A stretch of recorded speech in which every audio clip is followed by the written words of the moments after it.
भगवद गीता अध्याय 1 अर्जुन विषाद योग। कुरुक्षेत्र की विशाल भूमि पर सूरज धीरे धीरे उग रहा था। चारों ओर शंखों की आवाज गूंज रही थी। लाखों योद्धा अपने अपने अस्त्र शस्त्र के साथ युद्ध के लिए तैयार खड़े थे। एक ओर पांडवों की सेना थी और दूसरी ओर कौरवों की।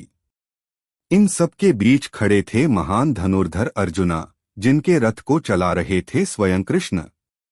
अर्जुन का हृदय युद्ध के जोश से भरा हुआ था, लेकिन उनके मन में एक जिज्ञासा उठी। उन्होंने श्री कृष्ण से कहा, हे माधव, कृपया मेरा रथ दोनों सेनाओं के बीच में ले चलिए, ताकि मैं देख सकूं कि मुझे किन किन से युद्ध करना है। श्री कृष्ण मुस्कुराए और रथ को धीरे धीरे आगे बढ़ाया और उसे ठीक दोनों सेनाओं के बीच में रोक दिया। अर्जुन ने सामने देखा। उनकी आंखें अचानक ठहर गईं। उन्होंने देखा, उनके अपने ही गुरु द्रोणाचार्य, पितामह भीष्म, भाई मित्र रिश्तेदार, सबके सब सामने खड़े थे, युद्ध के लिए तैयार। यह दृश्य देखकर अर्जुन का दिल कांप उठा। उनके हाथ कमजोर पड़ने लगे, शरीर थरथराने लगा, आंखों में आंसू भर आए। उन्होंने कांपती आवाज में कहा, हे कृष्ण, ये सब मेरे अपने हैं। मैं इन्हें कैसे मार सकता हूं? मुझे न राज्य चाहिए न सुख। इनकी हत्या करके मैं किस प्रकार खुश रह पाऊंगा?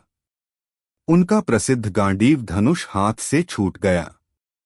अर्जुन रथ में बैठ गए। उनका मन शोक और भ्रम में डूब चुका था। उन्होंने कहा, मैं युद्ध नहीं करूंगा। पूरा मैदान शांत हो गया, जैसे समय थम सा गया हो।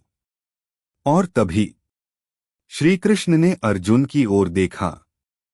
उनकी मुस्कान में करुणा थी और आंखों में गहरा ज्ञान। यहीं से शुरू होता है जीवन का सबसे महान उपदेश, भगवद गीता का ज्ञान।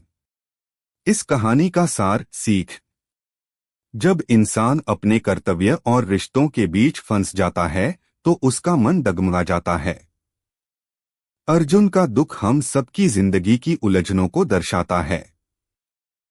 सही मार्गदर्शन मिलने पर ही इंसान अपने कर्तव्य को समझ पाता है।